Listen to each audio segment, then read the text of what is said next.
So good morning. The time is 12:30 p.m. here in the UK, London, England. Welcome to everybody who's joined our blab just now. My co-host is the content director of Eventbrite for the UK. So Mark Walker is in charge of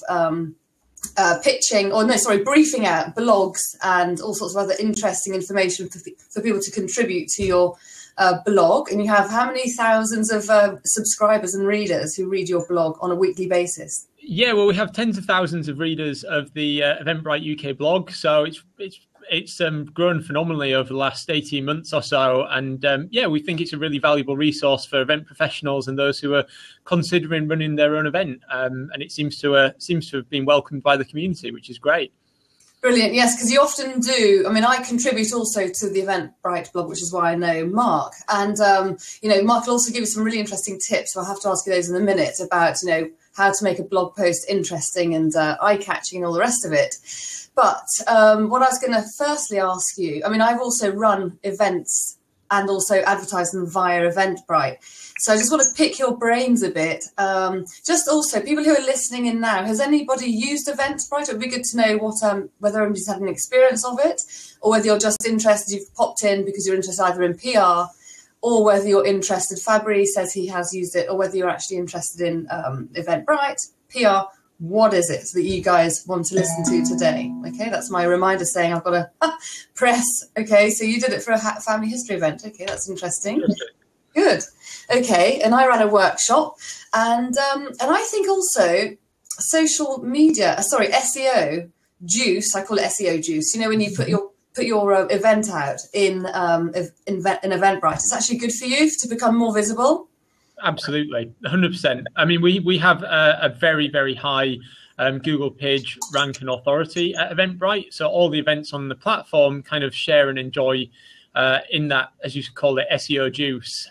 So I think, I think it's great if you want to be visible in search engines to have your event on the Eventbrite platform. It certainly helps.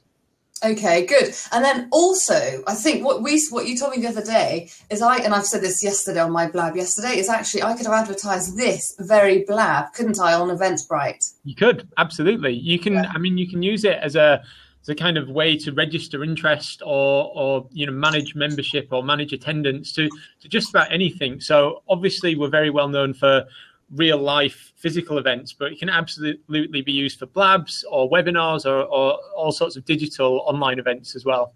Really? Well, maybe, I don't know, you won't be able to search for one now, but wouldn't it be interesting? You couldn't do something like a blog, you couldn't advertise that on Eventbrite, could you? I suppose if it's a limited time, if you want to, I don't know, just thinking outside of the box, there are other ways that you could have used Eventbrite for your SEO juice. Yeah, I've never really thought of it in that way. I mean, people use it in a huge number of different ways. It's a very kind of, I guess it's a very flexible system. So, some people use it traditionally, some people use it for all kinds of different ways. I've never heard of someone using it to promote a blog post, but it'd be interesting to see what would happen. Let's put the challenge out there. Anybody listening who's got a blog post, maybe when it's time sensitive, I don't know, just thinking of ways how you can do that as well. Yeah, no, absolutely. I like the off the wall thinking, definitely. Yeah, great. Now I do have a question from somebody who wants to know a specific thing. Do you know of any tips or tricks for getting events more visible in Eventbrite searches? Because he'd love to hear them. Now that is from David Miles, who runs Made Simple Group. Yeah, so obviously this is a question that we kind of get asked a lot because it means a great deal to be appearing towards the top of the Eventbrite search. And actually we find that for a number of events now, we make up, if not the majority of their attendees, then 30-40%, significant amounts of ticket sales come through being discovered on Eventbrite rather than the event organizer's own promotional efforts. So it is an important element. Now, what I don't understand is what is Eventbrite physically or algorithmically doing in order to push that out? Yeah, so obviously I can't kind of reveal and go into all the secrets under the hood. That kind of algorithm is proprietary. What I can say is just, so this is maybe not the exact secret sauce you're looking for, but just make sure when you're posting your event or you're creating your event on Eventbrite to be as clear and descriptive as possible. So, try not to give your event name something too, what's the word? You don't want it to be too weird and out there. You want it to be as descriptive as possible, because if people are searching for your event, they're going to be searching for those search terms that you want to rank for, right? So it's just like in Google. So I'm maybe not explaining myself very clearly, but if your event's got a brand name and it's not very clear what that event is about, make sure you also include some descriptive text in that event title as well, and then also in your event description, and then also include things like videos, photos, etc. within your event description as well. So, hey, Robert, I think the key is to be descriptive, right? Just make sure your event description and title has the kinds of keywords and phrases that your potential attendees would be searching for, and you're so much more likely to rank then in the search. Okay, so these attendees, where are they searching? Let's just say hypothetically, are they searching on Google for an event? So if I'm looking for an event all around PR, okay, so these people, would they be looking in Eventbrite? Would they have popped immediately to Eventbrite, or would they just be searching Google events in London on PR? So it's both. I mean, obviously, Google's a brilliant search engine for absolutely everything. So if you've got attendees searching Google as their kind of first point of call, then there's a good chance that, again, if you've got the right description within your event, it will be found on Google. But also, millions of people are using Eventbrite to discover experiences and events, directly without going through Google. And so they might be searching for it directly through Eventbrite. But the same principle applies as it does in Google, which is to make sure that you've got your end user or your attendee in mind, and then write about your event in a way that makes it easy for them to discover. So just keep it simple, keep it descriptive, and you're going to stand the right chance of, a better chance of being found in both the Eventbrite and the Google search engines. Okay. Cherise just asked a question. I'm just going to quickly ask you before that. So people actually have Eventbrite. I would imagine these are very savvy Eventbrite users. So for event professionals, because I wouldn't naturally go. Well, I will do, because I'm one of your brand ambassadors and I'm a raving fan about it. No, but, so do people literally go to event? I suppose, yes, if you're looking for event, obviously that's a silly question, as I'm answering my own question. You're going to go straight into Eventbrite. Well, no, or you're going to go to Google. So, yeah. Yeah, I think we have very good brand awareness. Most people come to Eventbrite and start using Eventbrite as an organizer because they've had the experience as an attendee as well. So, it's a beautiful model in that sense. So the more organizers and the more events that are on the platform, the more likely people are to discover it as an attendee, and they have a great experience. They see how simple and easy it is to use. And so if they come around to thinking, well, we'd like to run an event, of course, Eventbrite's top of mind. So it becomes this lovely virtuous circle. And that's really how the business has grown over the last 10 years. It's a lot of word of mouth. Yeah. And it's a lot of discovering it as an attendee first, and then becoming an event organizer. And it's a very recognisable symbol, the brand you've got. So I can actually add that, because I teach people the 7 secrets on how to get into the press. And I reckon I need to add that as one of my weapons in the PR toolkit. To make a very recognisable kind of symbol and logo. No, not that. No, but to use the platform of Eventbrite in order to promote. I think absolutely. It's great. People who are going to be having events, but we said we could do webinar promotions. That's excellent. So Sherry Dupont, sorry, I don't know how to pronounce your name, Sherry. Pardon about that. What is your biggest competitor, and how is Eventbrite better for me to use to help promote and add attendees? Sherry, do you mind just telling us a bit about what you do? I mean, Mark will tell us about who his biggest competitor is. What's kind of line of business you're in, Sherry? And what we'll do, I can even answer that question by clicking on her profile. Okay. So, marketer, membership triangle AMA. So maybe she's going to answer in a minute about that. But who's your biggest competitor, Mark? So, I mean, the event space and the ticketing space in particular is very competitive. There's a lot of people that out there that do that. We genuinely try not to focus on what the competition are doing, because that way madness lies. I think we just try and focus on doing what we do and do it really, really well. So we really don't try and think of competition, but we do try and think about what we're going to do to make us the best possible solution for event organizers to use us and to help promote their events. So to answer Cherie's question, what makes us better than other platforms or other ticketing solution providers out there? I think one of the things that I hear most when I go to events and people have used us is just the simplicity of the platform. It's so easy to get started. We are actually, we've evolved a lot over the years, but Eventbrite originally came to be in order to help out all those event organizers who didn't have a solution for technologically registering attendees, right? So there used to be just the really big platforms, and you had to have massive stadium style events to have that kind of technology. And we wanted to democratize that and give that technology to everyone and anyone, no matter what size of event that they had.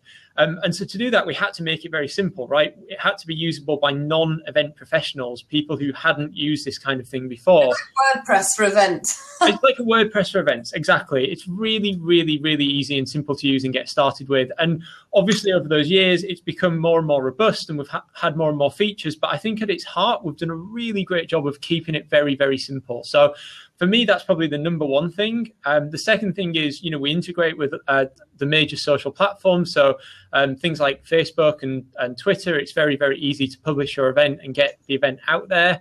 I think one of the key things as well to the success of Eventbrite and the events on Eventbrite is we have a really great suite of analytics tools in the back end. So we make it really easy for event organizers to see what promotional campaigns are working for them and which are driving the most ticket sales or the most views to their event page. And so it makes it very easy for them to make decisions around what's working and where to spend their money or where to spend their time. So, I think we put a lot of power into the hands of event organizers to do their own promotion, but do it really well and do it smart. And then I guess I should finish up by mentioning again the SEO side of things. We do rank very well for most events in Google. So, if you want to be found when people are searching Google, and however many billions of Google searches there are each week and each month, you obviously want to be found in Google. It can absolutely help to be on our platform. I'll tell you a fifth point then. Yes. I have ran several events and used Eventbrite, and that was your 24/7 help desk. Yes, absolutely. And Cherry has mentioned Ticketmaster, and that was also on my mind as well, because they might be your competitors. But I tell you one thing, to have a really friendly person, a techie help person, who's based in the UK, or US, actually, doesn't really matter, wherever they are. They were so helpful when I was trying to, or I had some problem, I can't remember what the issue was, but to have somebody to help you there is incredible. Yeah, I'm so glad you mentioned that, because our customer service team are just amazing. They help me out all the time with the platform if I need any help. And they answer everyone's queries so quickly and so competently and professionally. They really are a selling point. Knowing that there's a person who's an expert on the platform just at the other end of the phone at any time of day, as you said. In I believe it's 7 different languages we cover as well. Yeah. That's such a boost. Brilliant. Well, that's great. Any other hints and tips about how to, have a brilliant event via Eventbrite? There's a lot, right? We've written over a million words on the Eventbrite blog since I started. So there's a lot of tips in there. So let's try and pick out just a couple of simple ones. So one of them would be to make sure that you tell people about your event, the people that you already know. That sounds a bit redundant, but actually you'd be surprised how many people launch an event and forget to tell their friends and their immediate network about it. So they start doing kind of digital marketing on Twitter and Facebook and trying to reach people that they don't know, when actually they've got a really strong connections around them that they could be utilizing to help spread the word of their event. And sometimes that is through social, sometimes it's through a phone call. A lot of the time it's through email. So consider who you could email and tell about your event once you've got it live. And I think that's a crucial step that a lot of people miss. And then, of course, plan. Live events, things will always go wrong. So the best event organizers tend to have a plan B, a plan C, a plan D. Give us an example then of an event disaster. Oh man, I mean, so People being sick when they want to come or something, is that what it is? Is that the biggest event?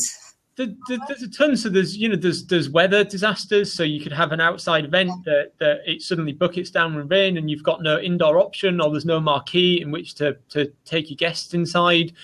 You could have a keynote speaker that pulls out on you at the last minute, and there's no plan B or someone to back up. You could. I know one. So we did a blog post on this where we asked 12 event professionals who are all very, very experienced, veteran organisers, what their 12 event disasters were, and there's just such a range from uninvited guests. Stage fright, no. Stage fright, uninvited guests wandering in and disturbing the other guests. What else? Someone even had the wrong venue, so they thought they'd confirmed one venue and told everyone to go there, but it was another venue the other side of London.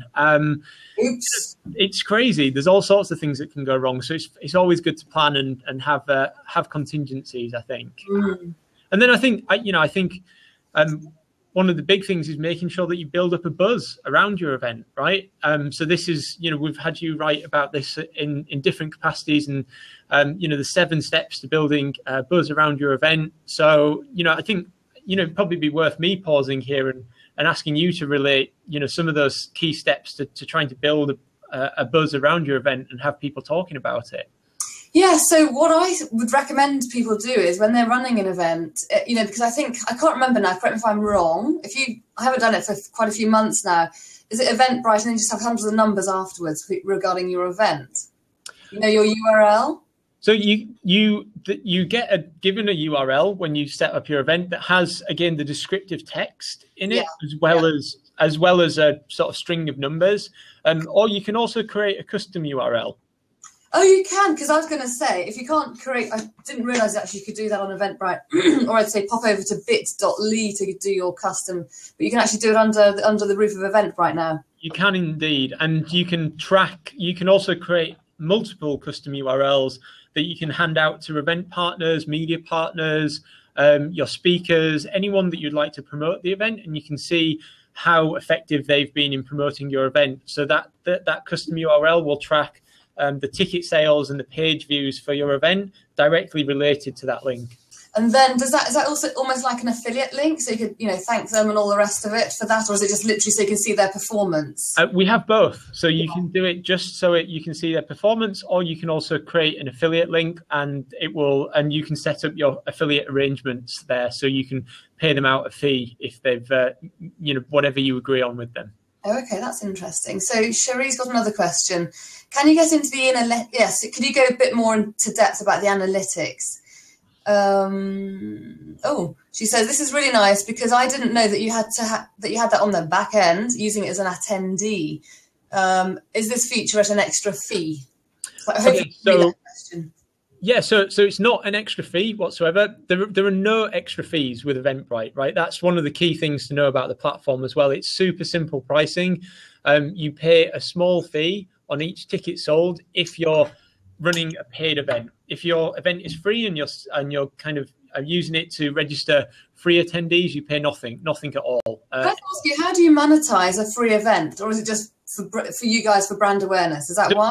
Yeah, we don't monetize free events. Yeah.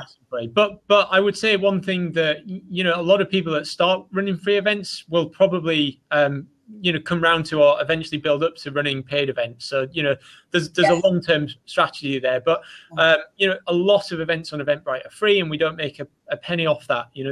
That's a service that we do, again, to service the long tail of event organisers. It kind of goes back to our mission of bringing the world together through live events. And, we're sort of happy to do that, and the technology is in place to do that. So just to go back to the question, you don't pay anything extra for accessing our backend or our analytics platform. And what that analytics platform will let you do, there's a ton of things, but some of the key things that people really love and use frequently are attendee geography. So you can see where in the world people are registering for your event. So that's really useful. For example, if you've got an international event, you can see what other countries people are registering from. If it's a UK event, you can see regionally where people are coming from. And actually, it's quite nice intelligence, this, if you're ever ambitious and wanting to expand your event. And so let's say you're running an event in London and you notice that there's a lot of attendees starting to come from Manchester or Liverpool. That kind of indicates that there's a demand there for your event up north as well. So maybe you want to launch a second edition of your event up north to service those attendees without making them travel all the way down to London. So that kind of attendee geography is really useful. And it's also really useful during your marketing campaign. So, for example, if you can see, again, that there's one particular geography in the UK or in the world that's doing really well for event ticket sales, then you could focus your marketing budget on that region specifically. So you could tailor your AdWords budget or your Twitter and Facebook paid advertising just to those locations. So then you're not wasting any money and you're going to increase your ROI from that. So that's one element. That's a really great one. So I think Ian would call that, is it the heat map, the geographical heat map? You can see who is purchasing and where.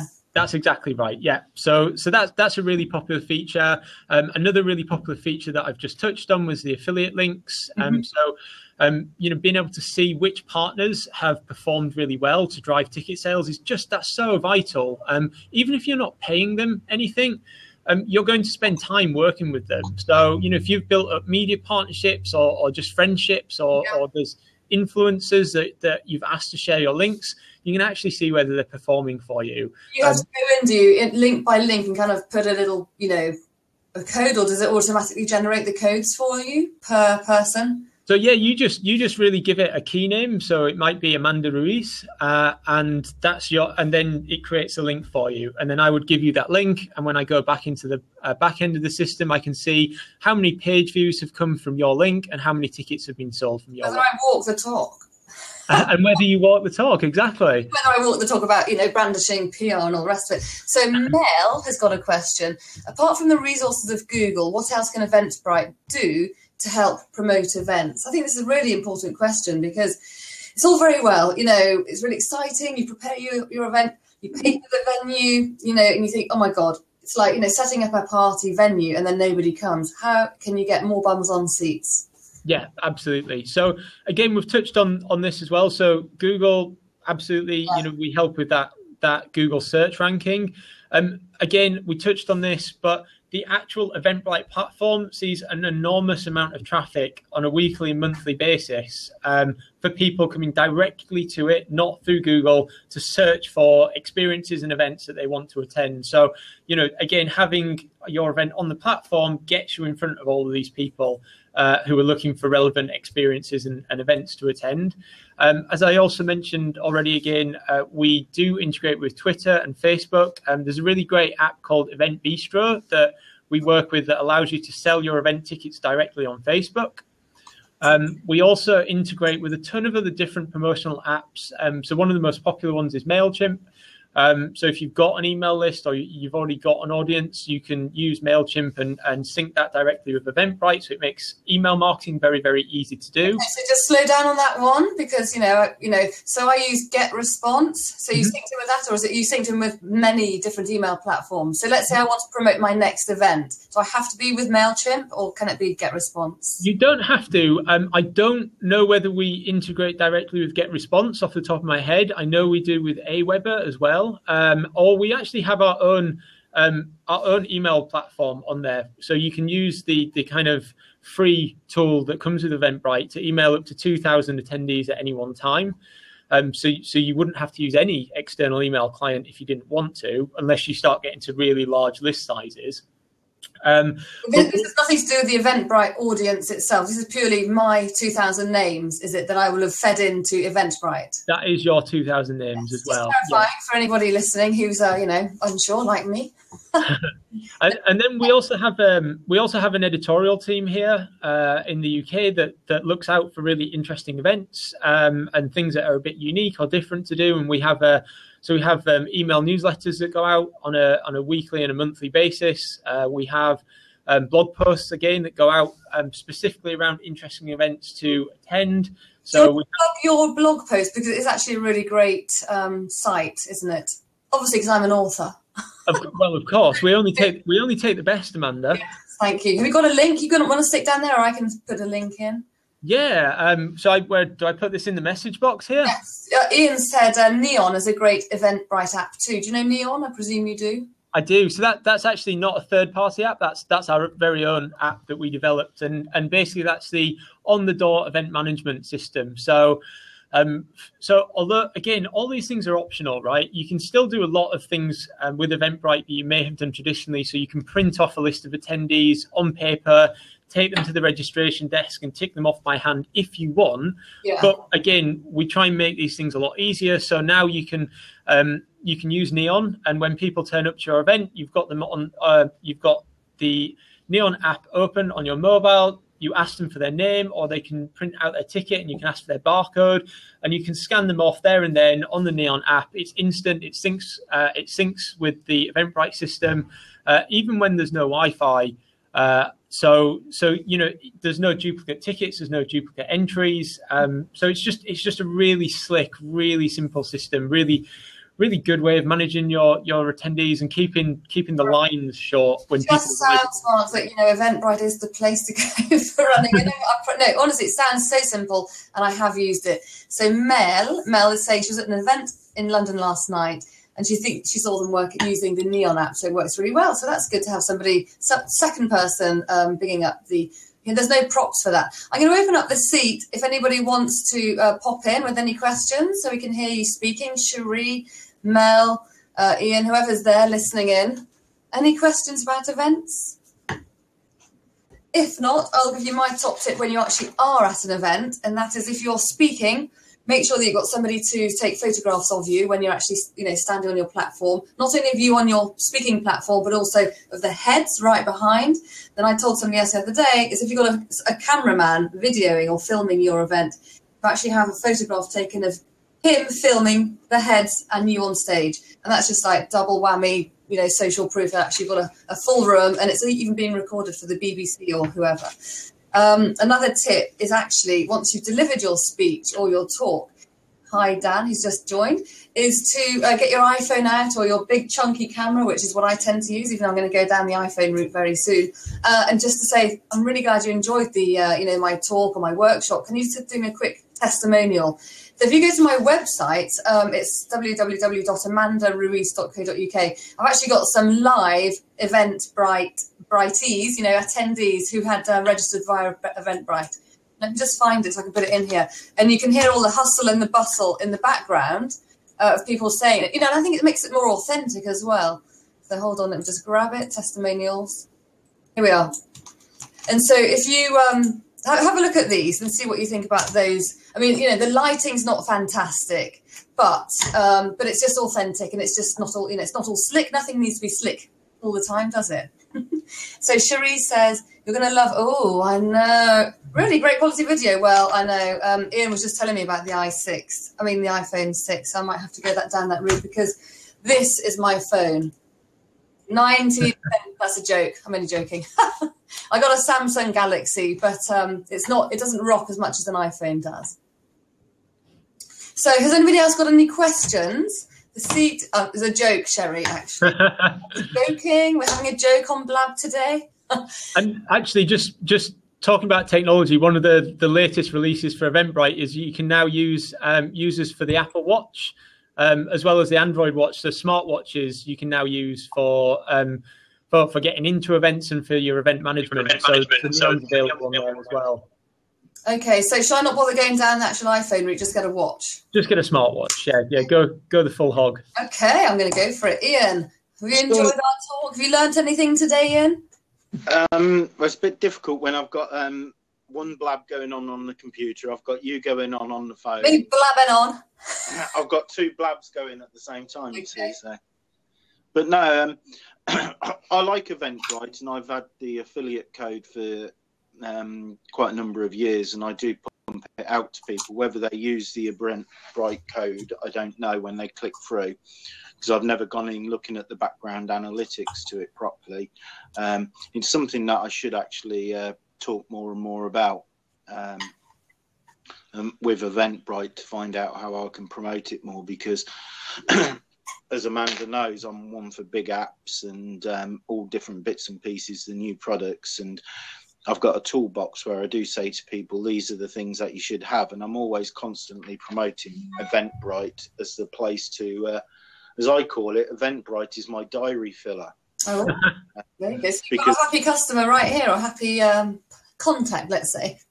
Yeah, it's just that I tell people, look, if you go into an event, why don't you have a look at Eventbrite to see what's going on in and around the event you're going to, because it could fill up some free time. So if you're going to London, for example, see what other events are on, and then see if they can fit in and around the event.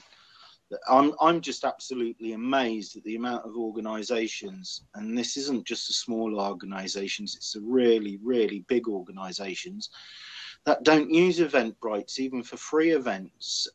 Why they don't use it? Because I think it's a brilliant thing. Because as soon as you sign up,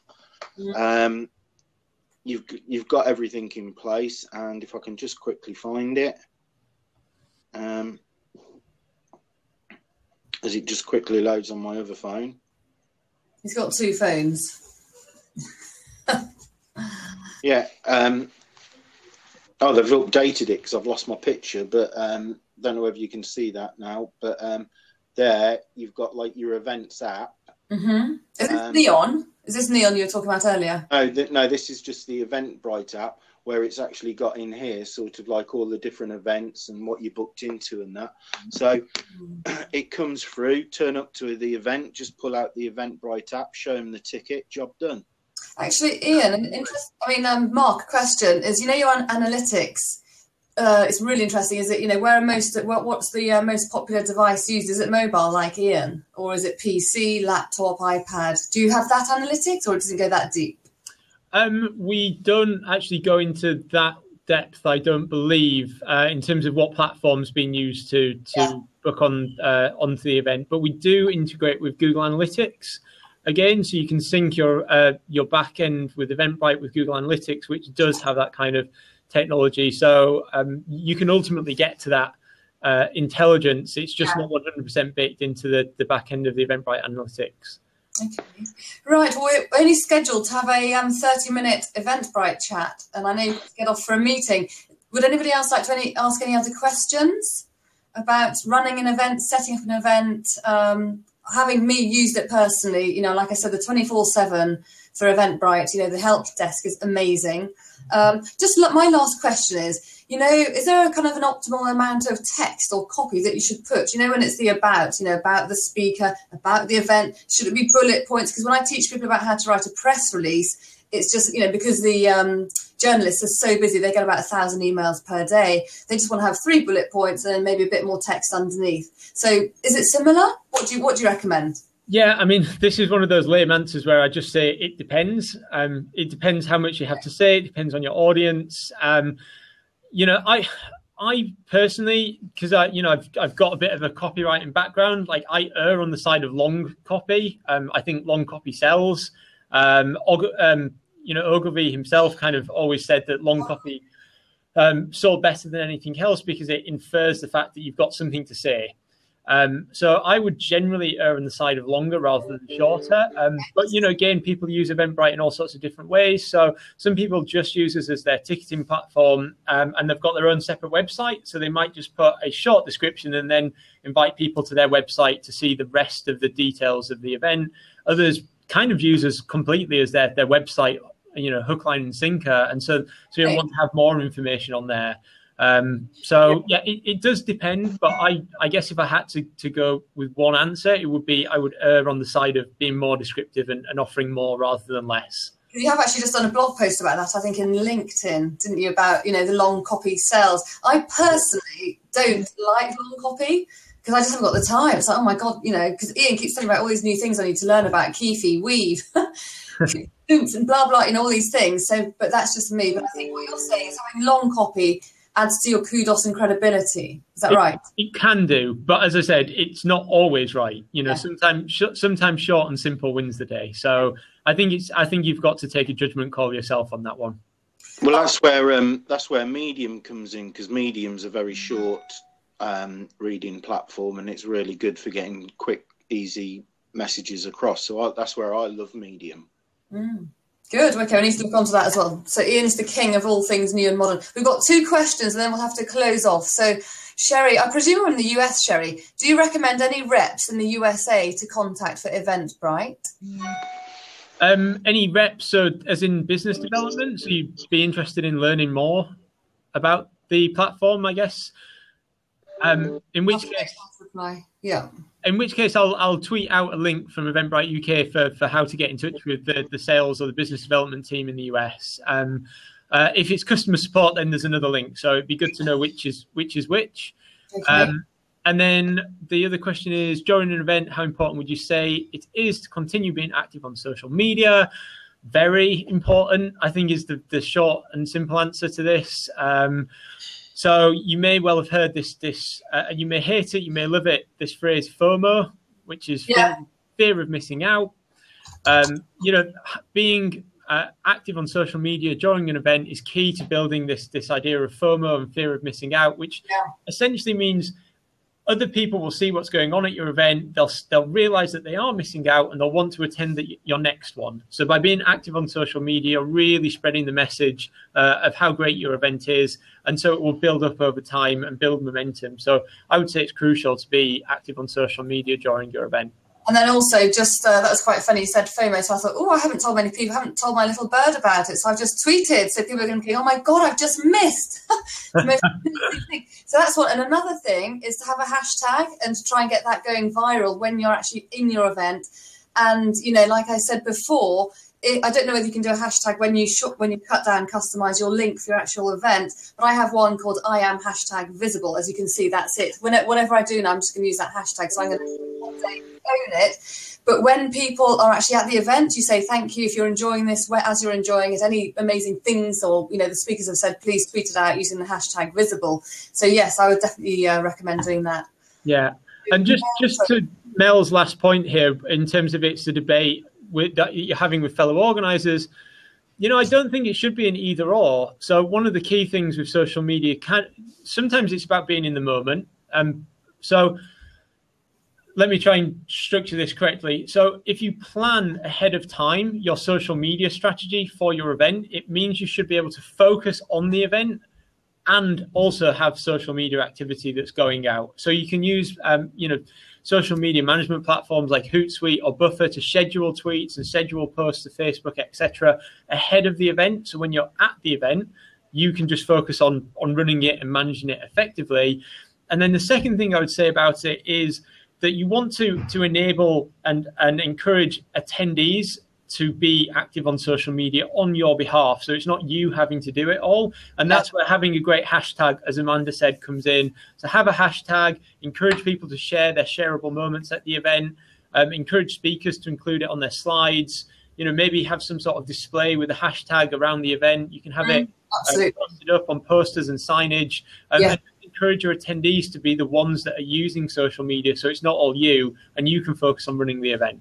And also, I said it yesterday, but I'll repeat it again. But if you look at my Twitter big profile picture, that was actually at an event when somebody photographed me giving a talk. So, he just tweeted out saying, learn some amazing tips on how to get into the press. So that was really great. So also encourage them, Mel, to take photographs during the event. So it just shows that there's loads of bums on seats, loads of people learning, and that all the FOMO thing keeps on going and going. Okay? Can I ask one quick question to Eventbrite? Are you okay with people using it a lot for free events? Yes. So as we touched on this right at the beginning, actually the majority of events on Eventbrite are free. So we're absolutely fine with that. It's part of our business, it's kind of baked into the business model. And, as I kind of touched on earlier on, it's very much part of our mission that we want to create these great live experiences, encourage people to find them, and if that means having free events and people use our technology for free events, and then that's absolutely great as well. Because whilst I know that you can actually tweet out and get people to subscribe to like a blab like this, is it something that you've thought about, or I think Amanda and myself touched on this in a previous blab about using Eventbrite to host blabs? Yes. Yes, yeah, we started on that topic. So you could use Eventbrite to register people for your blab. It would be a very new use, but why not? Why not try these things and see how it works? And certainly people do. Juice, isn't it? SEO juice, isn't it? Exactly. And people do use us for webinars. So, it seems like a natural extension of that. Brilliant. Well, any other questions? Then we'll close it off. I think it's been really interesting. I'm so glad I recorded it because I might have to come back and listen to all the hints and tips again. Well, thanks very much for inviting me, Amanda. It's been a good first experience on Blab. Excellent. We'll hopefully do another one very soon. Yeah, absolutely. Just up afterwards, Amanda. Sorry?